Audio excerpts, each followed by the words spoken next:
Hoje vou falar sobre uma medicação que tem ficado bastante popular devido a um potencial efeito de perda de peso e como as pessoas se interessam muito por medicamentos visando emagrecer. Essa medicação acabou ficando assim bastante conhecida atualmente pelas pessoas. Essa medicação tem um nome verdadeiro, o nome da substância, chama-se lisdexanfetamina, mas é popularmente conhecida pelo nome comercial da substância, né, que é a Venvance, a medicação Venvance. Já existe também uma outra medicação com a mesma substância que chama Juvene. Essa medicação, então, ela foi aprovada no Brasil para o tratamento, na verdade, de transtorno de compulsão alimentar periódica em 2019, oficialmente pela Anvisa, e ela foi aprovada em 2015 pelo FDA, que é o órgão regulador americano, para o tratamento de transtorno de compulsão alimentar na época, depois de ter sido feito 2 estudos em fase 3 que mostraram redução dos episódios de compulsão alimentar com essa medicação. Essa medicação já existe no Brasil há algum tempo, porque ela é aprovada para o transtorno do déficit de atenção e hiperatividade, que é uma condição neuropsiquiátrica bastante conhecida também, e ela pode ser utilizada em pessoas acima de 6 anos de idade, após uma avaliação neuropsiquiátrica, para ver se há realmente uma indicação dessa medicação. Ela atua, então, como a gente pode supor, no nosso cérebro. Ela vai ajudar no aumento da disponibilidade de dopamina, que é uma substância associada ao prazer, à recompensa. Por isso que ela ajuda muito nesse tipo de situação, que a gente precisa de algo que deixe a gente com uma sensação de recompensa para a gente não buscar uma atitude compulsiva, né? E também atua no aumento da liberação de noradrenalina, na disponibilidade da noradrenalina, que é também uma substância que vai ajudar sim na redução do apetite, né? E vai atuar então nessa ação aí, nesse bem-estar do paciente. Ela pode também atuar um pouquinho numa liberação de serotonina, porém uma quantidade bem menor. Por isso que o principal foco dela vai ser o aumento da liberação da dopamina e da noradrenalina. Com essa ação, então, percebeu-se que ela ajudava nesse transtorno de compulsão alimentar. Para vocês saberem mais sobre transtorno de compulsão alimentar, tem um vídeo que eu fiz aqui também no Instagram e no YouTube, está disponível, falando só sobre compulsão alimentar, o que é, como funciona, quais são os tratamentos disponíveis, quais são as consequências. Então, vocês dão uma olhada lá que pode ser útil para vocês.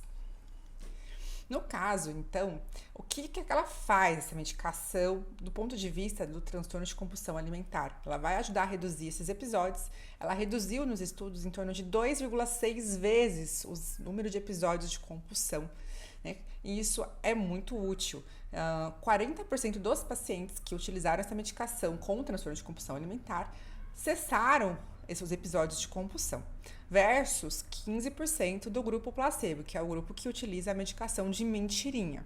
Então, você pode ver que sempre, como eu falo, né, o placebo sempre tem um efeito, né, mas a gente mostra para ver qual é a comparação em relação ao placebo. E os pacientes reduziram peso?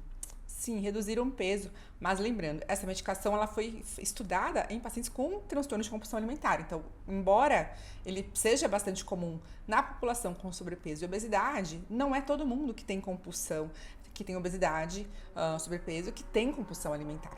Nesse grupo específico, houve sim uma redução de peso, né? Em média, nesses trabalhos, houve uma redução de 8 quilos versus 4 quilos no placebo. Então, na verdade, uma diferença aí de 4 quilos entre os grupos, né, e de redução de peso.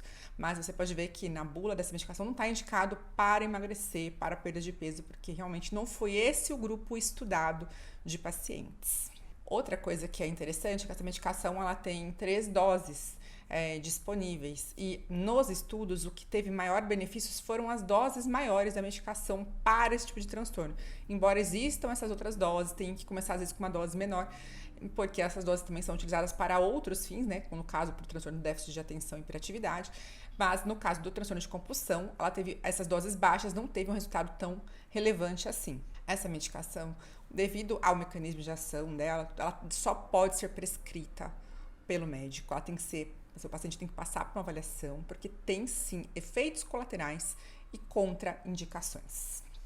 Em relação a contraindicações, existem contraindicações devido a, por exemplo, a doenças cardiovasculares. Então, por exemplo, doenças cardíacas que sejam mais graves, que não estejam bem controladas, pacientes com arritmias descontroladas, pacientes com doenças inclusive coronárias, arteriosclerose, que são placas de gordura nas artérias um pouco mais importantes, que isso também representa-se um risco utilizar essa medicação, pacientes que têm hipertensão, que é de moderada a grave, né, que precisa de mais medicamentos para controlar, também pode não ser beneficiário dessa medicação, porque ela pode sim acelerar o coração, né? Ela dá bastante taquicardia. Também não pode ser utilizada em pacientes que estejam com hipertireoidismo, que ainda esteja nesse tratamento, ainda não está bem regulado, não está controlado, resolvido, porque o hipertireoidismo também pode dar alterações que podem se agravar então com essa medicação. Também não pode ser utilizada em pacientes psiquiátricos que tenham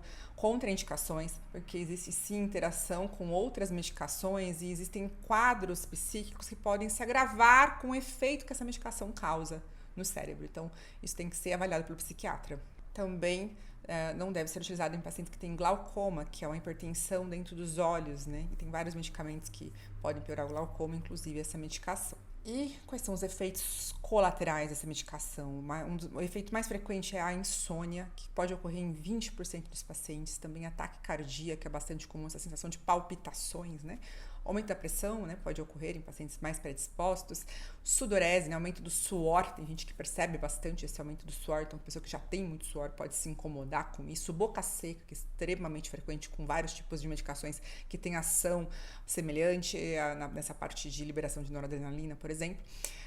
Cerca de 20% também dos pacientes podem sentir bastante boca seca, pode alterar o ritmo gastrointestinal, né, pode dar constipação, diarreia, dor abdominal, uma sensação de desconforto gástrico, isso também é frequente com várias medicações. E uma das preocupações é a alteração do humor, né? Irritabilidade, que também para pessoas que já tiverem uma predisposição pode ser que piorem esse quadro de ansiedade, algum transtorno que a pessoa tem, um transtorno bipolar, às vezes não está bem compensado, então por isso tem que ser muito bem avaliado pelo psiquiatra. Claro, também náuseas, pode também dar um pouquinho de sensação de falta de ar.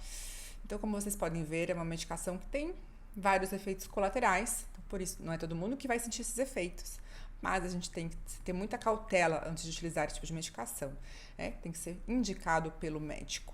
Também não pode ser utilizado em gestantes, pode aumentar o risco de parto prematuro, de nascer o bebê de baixo peso, de alterações comportamentais no bebê, inclusive não pode ser utilizado na amamentação, porque também pode passar pelo leite materno. Então, espero que vocês tenham entendido um pouquinho sobre essa medicação, que existe uma grande curiosidade, por boa parte dos pacientes me perguntam sobre isso. Se vocês tiverem alguma dúvida, alguma outra sugestão que vocês gostariam para eu fazer algum vídeo a respeito, também coloquem nos comentários que eu posso fazer um novo vídeo sobre isso. E não esqueçam, está preocupado, está achando que você tem compulsão alimentar ou você está com obesidade e você quer fazer um tratamento medicamentoso, busque uma avaliação médica, uma orientação médica, passe pelo médico, pode passar pelo endocrinologista, por exemplo, para que seja avaliado. Não utilize essa medicação por conta própria, conseguiu clandestinamente, não faça isso, porque isso sim representa riscos à saúde. Espero que tenham gostado desse vídeo. Até a próxima!